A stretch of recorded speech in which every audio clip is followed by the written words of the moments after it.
It's not about the apps or the gadgets, it's about really contributing something new to the world. Logic brings you from A to B, imagination everywhere. You can innovate and come up with a really good technology that can solve, let's say, world hunger, but it can be reused for something in the military. The young people, they're innovative by nature. They never take out a certain position and start thinking from there. We have a vibrant eco-tech system, we have multiculturality, we have culture. Be welcome on our lovely island. So I think the imagination part could be seen as a technology of our minds, of the people basically, to come up with things that were not there before.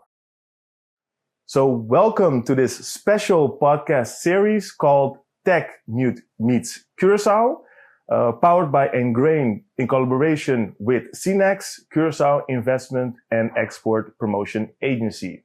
This podcast is recording during the next web conference week, and we're here to bring together inspiring voices to talk about creativity, AI, future of technology, leadership, and innovation. And to my right, I have Anil, Gwido, and Ashton. Would you please introduce yourself? Yes, thank you. Thank you so much. My name is Anil Sadhoeram, and I'm the Chief Philosophy Officer and founder of Next. My name is Gwido Jansen. I work at the Ministry of Economic Development in Curacao. My name is Ashton Lopez, and I work as a consultant for my own company, so a founder of We Flourish. Great. And the first question is, guys, what does innovation mean to you? That's a good one. Maybe you want to go first? Yeah, sure. No problem. So for me, when I look at the word innovation and also the experience that I've built during the years, I see it as any problem or any issue that somebody can be facing and look at it from different perspective and try to improve that. And it doesn't matter if it's the smallest thing to the biggest thing. We all face challenges, and I think there's enough ways of innovating, and that's for me innovation. So any problem or any challenge that people face Can be improved on. can be improved, and that improvement is, in your opinion, the innovation. Yeah. Okay, great. Thank you. Well, innovation means a lot to me. It's progress with a purpose. That's very important. I think you have to use creativity and other way of thinking to solve real world problems. It's not about the apps or the gadgets only. It's about really contributing something new to the world. Thank you. Yes. So the way I see innovation, it's many definitions. You have radical innovation also. We live actually in a world of technological disruptions or disruptions of the industry through technology, basically. But for me, innovation, it's mentioned already before. I think also one most important part of imagination is creativity, and we can translate that into imagination. As if I can quote Einstein, for instance, he said logic brings you from A to B, imagination everywhere. So I think the imagination part could be seen as a technology of our minds, of the people, basically, to come up with things that were not there before. Wow, nice. That's a great quote. And what kind of mindset is needed to drive innovation? You just spoke about the mindset about using your imagination. Can you share about what type of mindset do you feel people need to have to become more innovative? Yeah, so looking at a challenge from multiple angles. So, of course, let's say in a boardroom, I call myself, for instance, the Chief Philosophy Officer. Mm-hmm. So let's say we are in a boardroom, you are the CEO, you are the CIO, and you are the CMO. So everybody has their own specialization. They look at the business from their angle, which is good because that's what they are hired to do. Mm-hmm. But in that process, what you see in reality, in real practice, that we get like a tunnel vision. So everybody is an expert in their own domain, but they forget to see kind of the cross connections, the bigger picture, the big idea behind the innovation, basically. Yeah. And from your perspective? I completely agree with Anil, what he was just saying, and I want to add to that it's necessary to have a new way of thinking. You have to, as you said, reach it from different corners, the different way, but also new ways of thinking. How can I explain that? That's difficult to explain, but you know what I mean. There is just an eureka moment that you say, hey, wait, we never saw it from that perspective, and we never thought about it that way to solve this problem. Because it's always about solving problems. That's the whole thing. To add to the conversation, so both of them specify in the approach and in the way. What I would say is missing is making sure that you have the correct guidelines to innovate within that. So there's different ways to solve a problem, but there's a bad way and there's a good way, or in a positive sense to add value to the humanity.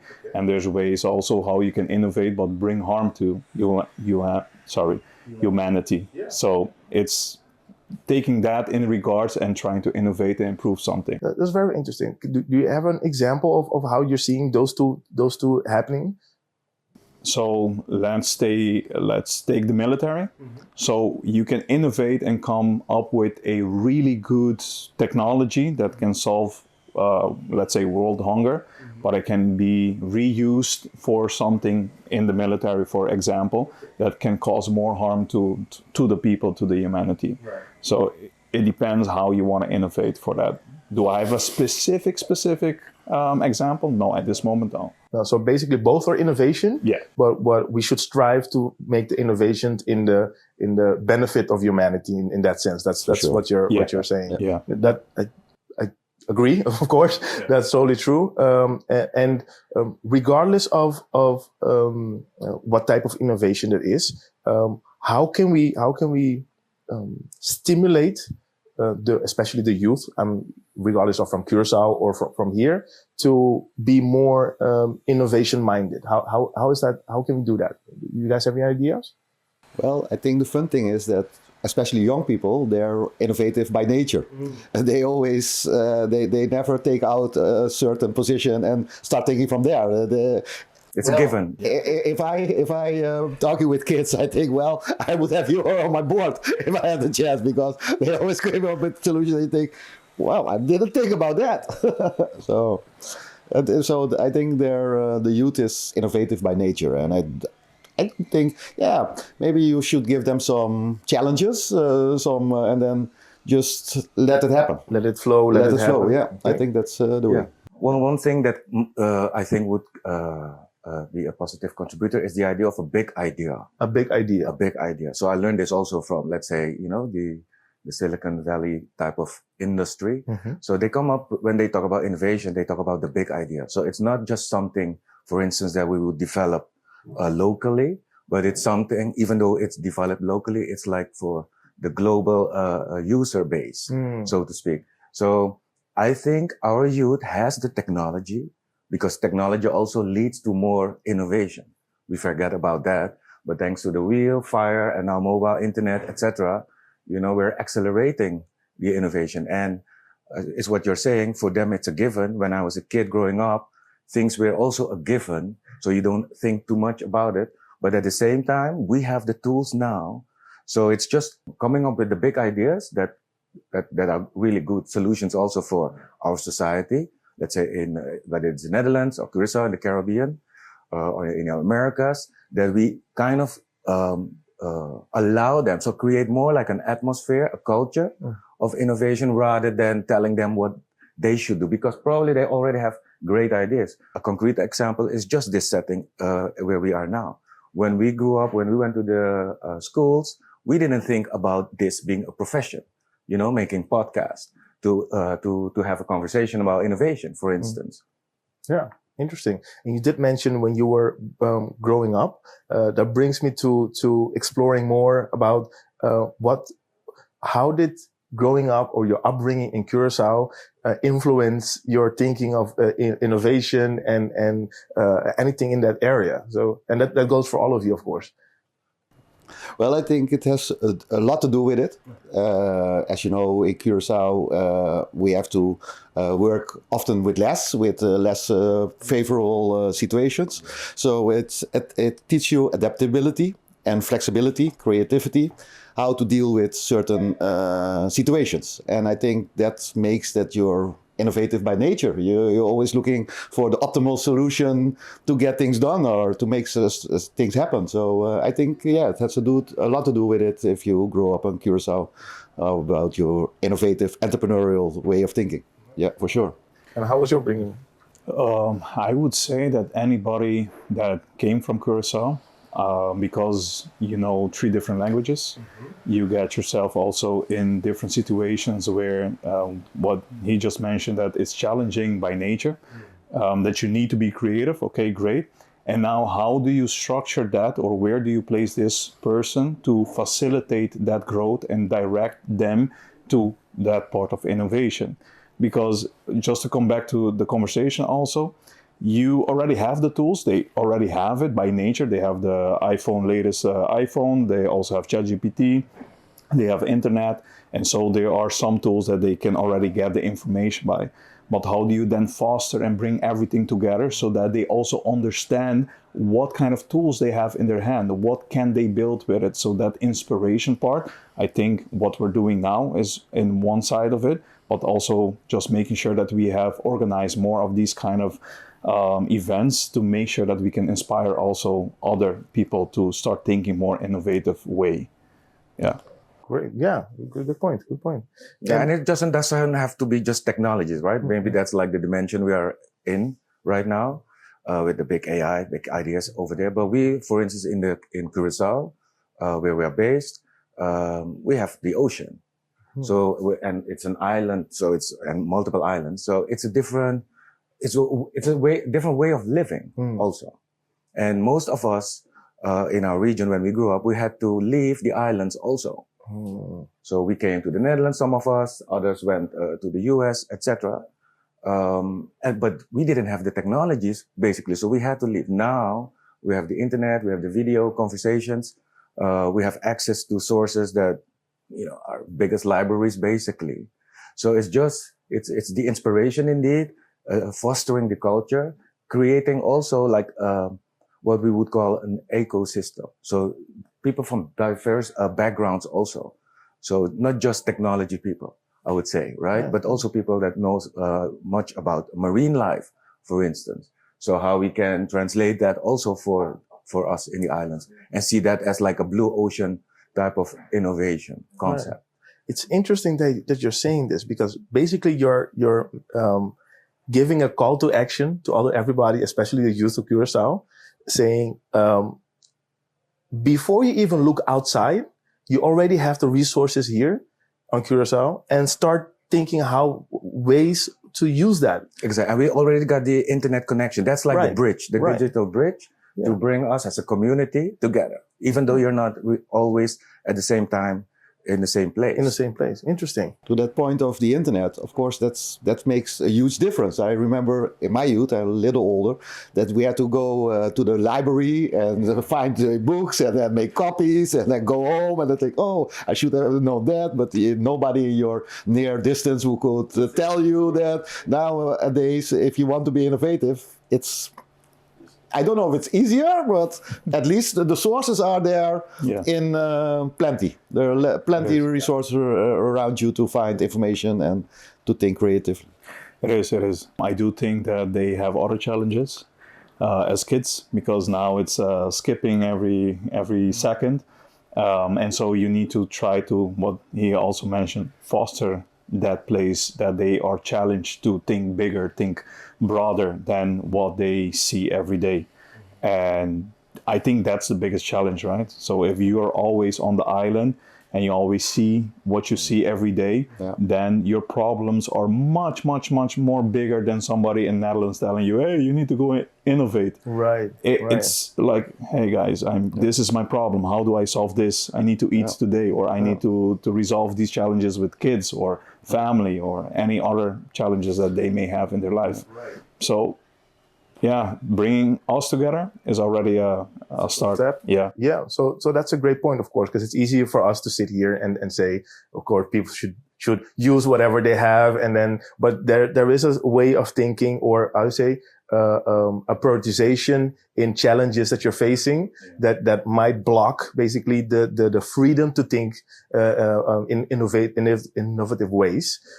However, what are some advice that we can give from our experiences or from our ideas that we could help seeing the vision a little bit bigger than that first or that immediate challenge? Because of course, if you don't know that there are other possibilities, you won't look for other possibilities, right? Is there a way that we can contribute to help create that bigger vision? Can I start with that? Sure.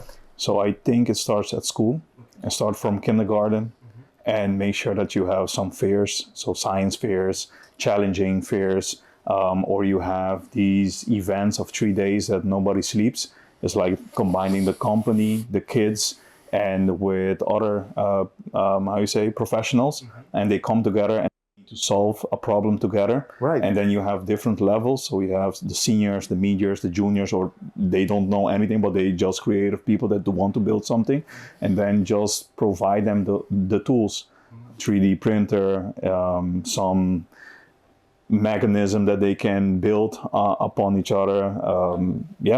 You can be really creative in that, and make sure you get the sponsors of banks and all the big organizations to at least contribute to something for this event. Right.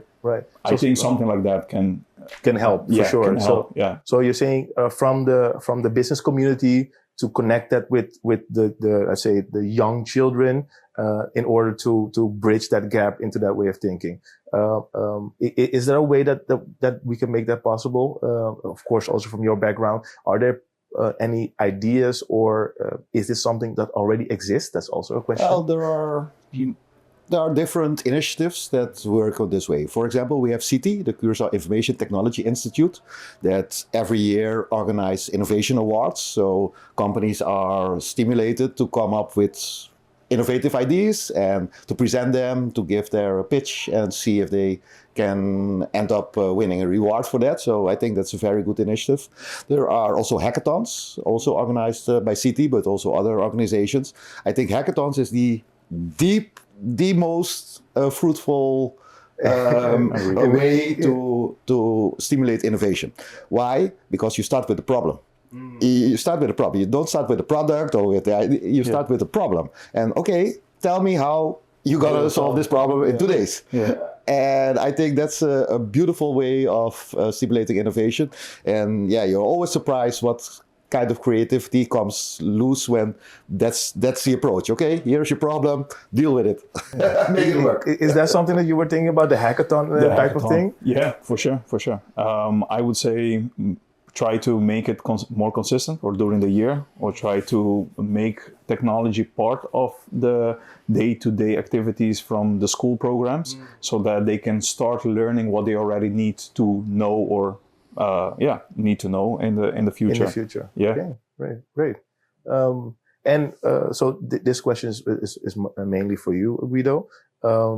From a ministry perspective and policy perspective, what type of policies could be invent or think of or put into place in order to stimulate innovation? Well, I come back to the role of the government. The role of the government is to inspirate, to give inspiration, to regulate, and to control. That's actually, or to regulate and then to inspect, to monitor. Yeah, actually.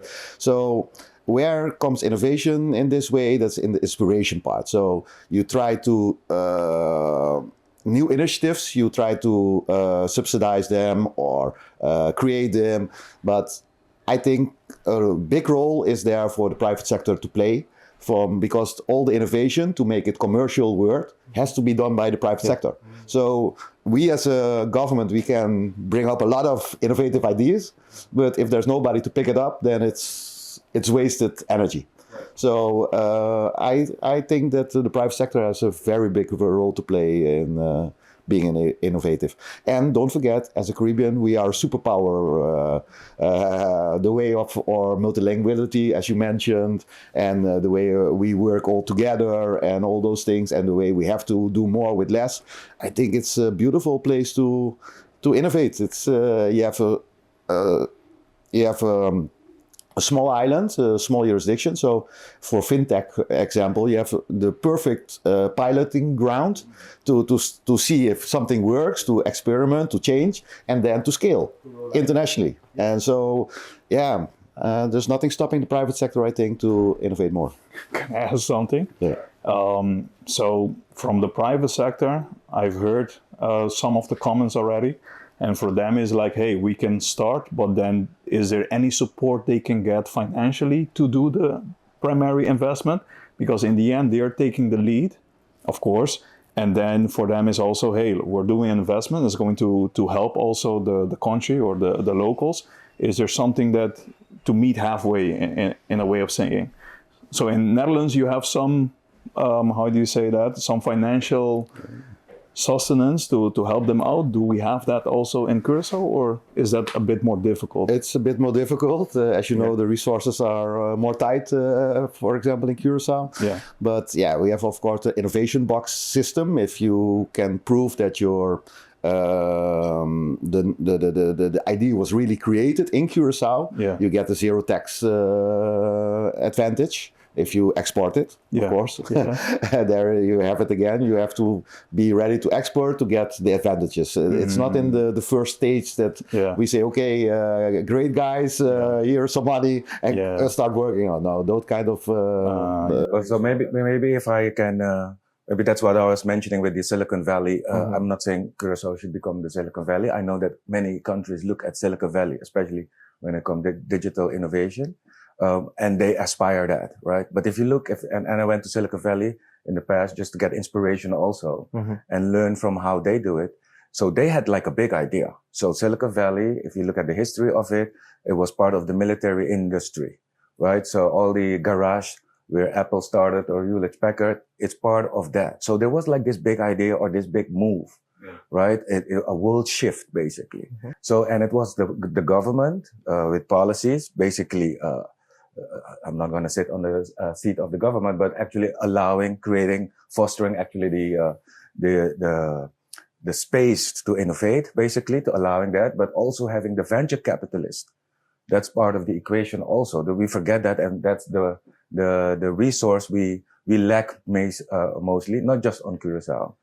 I mean, even in the Netherlands, they complain about it, but I'm talking about our region. We lack that, but that's not in our culture. So I think, it's not directly the private sector, but it's like the financial sector or in terms of the venture capitalists. So the universities, the venture capitalists, the government, the private sector, the school system also, because we know we are on a turning point. Our education, the way we went to school has to change. It's changing. So I think all those things have to be in place. So all these stakeholders should say, okay, we want to create a vision like that. Let's say if we would talk about Curacao, we want to have that. And those are the stakeholders, and we're going to bring it all together. And the stories that we collect from different events, different initiatives, we should also find a place to bring it together, because I think that's the way people see the success stories, the role model stories, we would say, from our region also, to give them that inspiration, because you cannot do it for them. It's like, it's like when I look back also, people cannot tell you what to do. They will give you the tools, and you can talk to other people, and you can see something out there or read something and then try to build something yourself. I think those stories, if we collect them also, it's important we share it. That's a great point. And I also believe that by having the information that some resources are already available, and also what the requirements are to qualify for those resources, that will already stimulate a little bit more action. Because I believe, just like you're saying, if you feel like you might have to do it alone and you don't even know that there are more stakeholders that are willing to help you, maybe not the whole way, but basically once you take step 2, 3, and 4, we're willing to help you with 5, 6, 7. That might also help more people to stand up and actually start experimenting, start taking some steps creating forward. an ecosystem, a community around you, a way of thinking. And I want to mention also the regulatory system, for example, the sandbox system that the central bank is now introducing. So that makes for fintech companies, especially, that's very interesting for Curacao, because you can export it, scale it up internationally. That's also an environment environment just to stimulate innovation and bring more innovation to the island. And let's not forget Curacao. The reason why I chose a few years ago to set up shop in Curacao out of the Netherlands is because of the subsea internet connectivity. So Curacao in that case has the best cards, I would say. 7 submarine cables. We are one of the most connected islands in the world. Wow. So I'm doing, I'm doing a Curacao promotion, right, from the private sector. So Good. but let's not forget that, because that allows you basically to set up, like especially in our digital space, and to reach the global audience, right? So if you have an innovation, a product that you could then base out of Curacao through the connectivity, you could reach, become $1 billion company also. Right. Let's put a big idea, big, hairy, audacious goal out there also for us from, let's say, that community. How are ways that we can communicate to the outside also that there are projects, there are ideas in Curacao to come and invest in, basically? Is there any ideas on how we can promote that part a little bit more? Not that I'm aware that there is like really focus on that, but We have to promote our tech identity internationally. That's, I think, the most important thing. As I always say here in Curacao, we're very good in developing good ideas, but we forget to sell it outside. Because if we do all those nice things together, it won't make a difference. But if we sell all those great things that we offer outside Curacao, well, the world is it's going to be a better place. Yeah, it's for us. So basically, also like the agency like 𝐶𝐞𝐿 is doing a great job with this, and also has to be more supported with this within the community to make it more well known and basically to attract those investments. You want to say something? Yeah, so during the period that we were trying to get investment, we actually made sure that we're part of different networking groups around the country in Netherlands, which is focused on $1 million and up. And then that helped us a lot. In the end, there's also a lot of organization in Holland that supports also the islands, and they do have certain programs that can be utilized for that purpose. I think in the practical sense, so in the end, 𝐶𝐞𝐿 is doing a really amazing job in promoting Curacao. And on our level, let me call it like that, we can also contribute by making sure that we can link our network to 𝐶𝐞𝐿 and at least to drive some of those people and say, hey, they are here, they're busy with something, it's super great, we support it, and have a look. Yeah, have a conversation. Yeah, yeah. Okay. This is a call to all the diaspora Yes. here in Holland. Yeah. If you have some tech knowledge or other good ideas, please bring it back to the island. We need you. Curacao really needs our diaspora to contribute for Curacao to grow. That's for sure. And if maybe they don't want to make the step like in one go, I would say we can also organize workations, right? It could be like an employee benefit for enterprises here, also from the diaspora. So it's not like you have to leave everything behind. We have, like I said, the technology bridges us. So basically to have the both side, bright sides of the equation, basically. Let me make use of this opportunity to give an example of somebody who didn't come back, but from Holland off is helping Curacao in a big way with his Curacao Tech Meetups. 𝐻𝐈𝐍𝐿 Walters, he was in a podcast before here, I understood, in this podcast series. And every year he organized a great event. At the end of September it will be done again. And that's Curacao Tech Meetups. An example of a diaspora who really contributes in the in that Curacao, area. That Curacao grows. Yeah.